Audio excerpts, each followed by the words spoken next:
So good morning dear students, welcome back in HWA current affairs classes. आज हम लोग पढ़ने वाले हैं 3 अप्रैल 2025 का करंट अफेयर। मैं एक इम्पॉर्टेंट इन्फॉर्मेशन आप सभी को देना चाहता हूं कि जो भी बच्चे हमसे जुड़े हैं, हमारे सब्सक्राइबर्स हैं, अगर आप तक नोटिफिकेशन जाता है वीडियो का तो आप लोग वीडियो को स्टार्टिंग से एंड तक देखा करो, क्योंकि मैं जितने भी क्वेश्चन लेता हूं कम से कम टाइम में कराने की कोशिश करता हूं और एक क्वेश्चन के विषय में जितनी जानकारी हो सकती है उतनी जानकारी आपको देता हूं। और अगर कुछ भी करंट के फैक्ट्स बन रहे होते हैं वो भी आपको बताए जाते हैं। तो मेरी जो भी सीरियस बच्चे हैं उनसे यही अपील है कि आप लोग शुरुआत से लेके आखिरी तक वीडियो ज़रूर देखा करो, क्योंकि इसमें आप लोगों का फ़ायदा है। अगर आप लोग आगे सपोर्ट ऐसे ही करोगे तो हम आपके लिए ऐसा ही कंटेंट लेके आते रहेंगे। और अगर बच्चों का रिस्पॉन्स नहीं आता है तो हम ये करंट अफेयर की क्लास डालना बंद कर देंगे।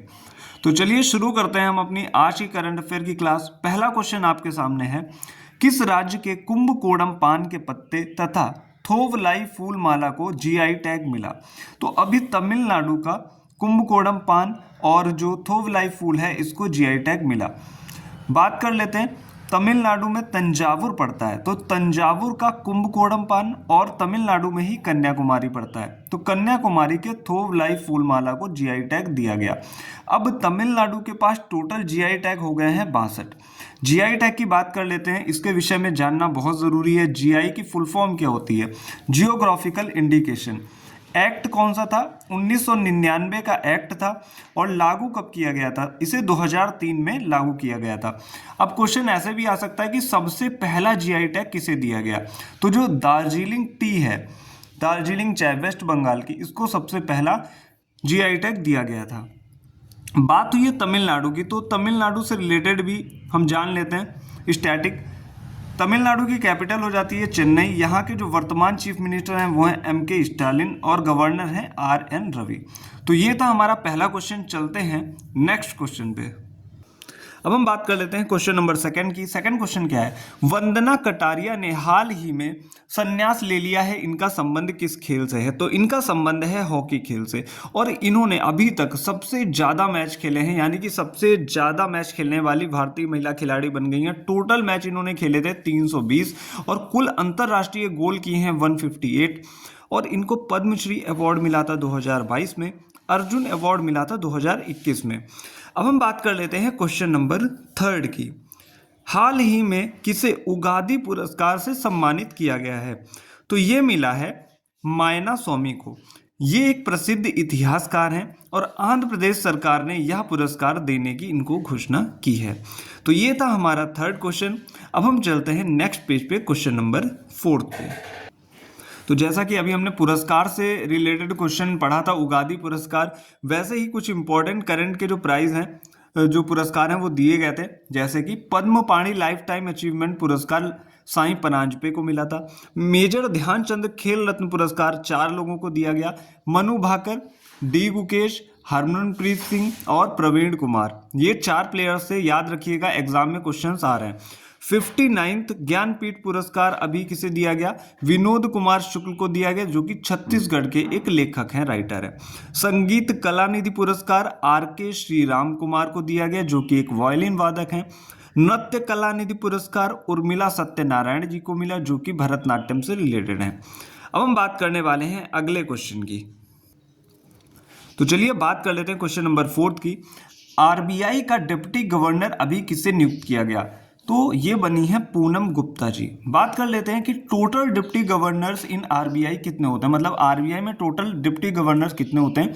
तो वो होते हैं 4। वर्तमान में वो 4 कौन कौन है, नाम जान लेते हैं। M राजेश्वर राव, T रविशंकर, स्वामीनाथन जानकी रमन और पूनम गुप्ता, जो अभी बनी है। अब हम बात कर लेते हैं कि जो वर्तमान गवर्नर कौन है। तो वर्तमान गवर्नर है संजय मल्होत्रा, जो कि 26 नंबर के हैं। RBI की बात कर लेते हैं, तो इसकी फुल फॉर्म होती है रिजर्व बैंक ऑफ इंडिया और इसकी स्थापना होती है 1 अप्रैल 1935 को। तो अभी 1 अप्रैल को इसने अपना स्थापना दिवस मनाया, तो वो कौन से क्रम का था? तो 90 नंबर का था। और हेडक्वार्टर की बात करें तो हेडक्वार्टर है मुंबई में और 1 जनवरी 1949 को इसका नेशनलाइजेशन होता है। ये मैं लिख देता हूँ, राष्ट्रीयकरण अगर पूछा जाता है तो वो 1 जनवरी 1949 को होता है। गवर्नर की बात करें, मैंने आपको बताया संजय मल्होत्रा जी हैं जो कि 26वें नंबर के हैं।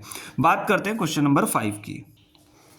तो क्वेश्चन नंबर 5 क्या है, हाल ही में किसने फ्रेम 2 मिशन लॉन्च किया? तो फ्रेम 2 मिशन अभी लॉन्च किया है स्पेस एक्स कंपनी ने, और किस रॉकेट से लॉन्च किया है ये भी जानना आपके लिए बहुत ज़रूरी है। तो ये फॉल्कन 9 रॉकेट से लॉन्च किया गया है। ये नासा के कैनेडी स्पेस सेंटर से लॉन्च किया गया है और पृथ्वी की ध्रुवीय कक्षा में जाने वाला पहला मानव अंतरिक्ष मिशन बन गया है। तो मिशन का नाम याद रखिएगा, फ्रेम 2 मिशन है, और किसने लॉन्च किया है? स्पेस एक्स कंपनी ने लॉन्च किया है। बात कर लेते हैं 6 नंबर के क्वेश्चन की। 6 नंबर का क्वेश्चन क्या है, हाल ही में 37वां कथक महोत्सव 2025 का आयोजन कहाँ हुआ? तो ये होता है न्यू दिल्ली में, कथक केंद्र न्यू दिल्ली में इसका आयोजन हुआ। अब हम बात कर लेते हैं कथक के कुछ प्रमुख घराने हैं, जैसे कि बनारस घराना, जयपुर घराना और लखनऊ घराना। और कई बार क्वेश्चन आ जाता है कि कथक के प्रमुख कलाकार, मोस्ट इंपॉर्टेंट जो कलाकार हैं वो मैं आपको रिवाइज करा देता हूँ। बिरजू महाराज, लक्षु महाराज, शंभू महाराज, सितारा देवी और शोभना नारायण।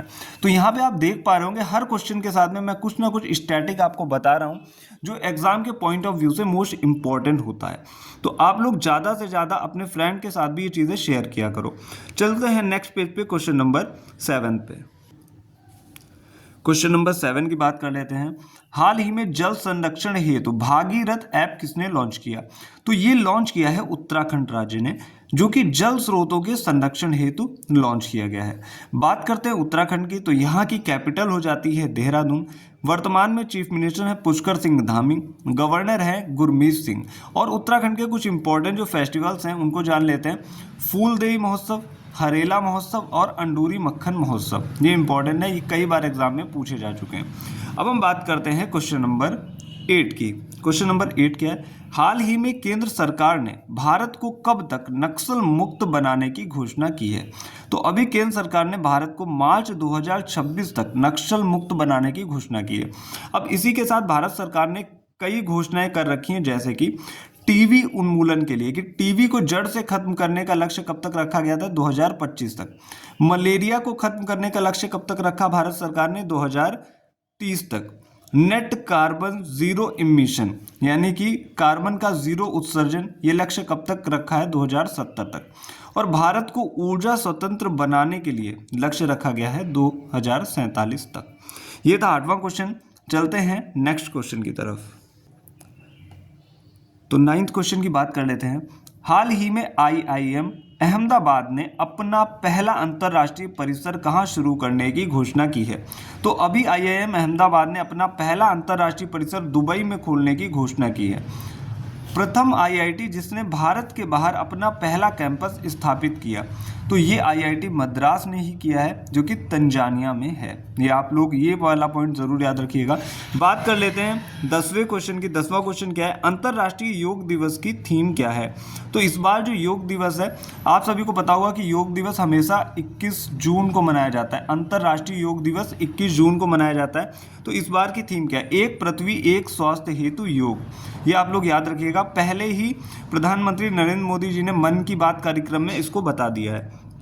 11वें नंबर का क्वेश्चन है, हाल ही में मैक 9 गति वाली ज़िरकॉन हाइपरसोनिक मिसाइल का अनावरण किसने किया? तो ये किया है रूस ने। अब हम बात कर लेते हैं, कुछ मिसाइल्स होती हैं जिनकी अलग अलग कैटेगरीज होती हैं, जैसे कि हाइपरसोनिक, सबसोनिक और सुपरसोनिक। हाइपरसोनिक की बात करें तो 5 मैक से ऊपर जिसकी गति होती है वो हाइपरसोनिक कहलाती है, और 1 मैक से कम जिसकी गति होती है सबसोनिक कहलाती है। सुपरसोनिक की बात करें तो 5 मैक से भी जिसकी कम होती है वो सुपरसोनिक कहलाती है। अब हम चलते हैं नेक्स्ट पेज पे। तो बात कर लेते हैं, आज होमवर्क में आपके लिए 3 क्वेश्चन है जिनका आंसर आपको कमेंट बॉक्स में देना है। पहला क्वेश्चन है, बीमा सखी योजना की शुरुआत कहाँ से हुई थी? घर चोला किस राज्य का हैंडीक्राफ्ट है? और बात करते हैं, लास्ट क्वेश्चन है, प्रो कबड्डी 11 किसने जीता। आई होप आप सभी लोगों ने क्वेश्चंस देख लिए होंगे। इन 3 क्वेश्चंस के जवाब आपको कमेंट बॉक्स में देने हैं। डेली जो बच्चे कमेंट करते हैं इसका मतलब है वो वीडियो को लास्ट तक देखते हैं। जो बच्चे वीडियो को बीच में स्किप करके लास्ट तक आते हैं इसका मतलब है वो कई सारी इंपॉर्टेंट चीज़ें अपनी मिस कर देते हैं, क्योंकि पूरे यूट्यूब पे आपको इस तरीके का कंटेंट नहीं मिलेगा। जब एक टीचर मोटिवेटेड होता है बच्चों से तो वो आगे और अच्छी चीज़ें लाने की कोशिश करता है। हम और भी रिलेटेड वीडियोज इससे लाने वाले हैं, लेकिन हमको रिस्पॉन्स जब मिलेगा तभी हम आगे काम कर पाएंगे। आई होप आप सभी लोग बात को समझ गए होंगे। तो जो भी बच्चे तैयारी करने वाले हैं, नए बच्चे जो जुड़ रहे हैं, वो भी वीडियो को लास्ट तक देखा करें। प्रीवियस वीडियो अगर किसी के छूट जाते हैं तो वो जाके देख लिया करो। मैं एक प्लेलिस्ट क्रिएट कर दूंगा मंथली की। जब भी आपका एग्ज़ाम होगा तो आप 10 मिनट में बड़े ही आराम से पूरे मंथ की वीडियो देख पाओगे। तो आज के लिए इतना ही। मिलते हैं नेक्स्ट इंपॉर्टेंट करंट अफेयर्स के साथ। Thank you.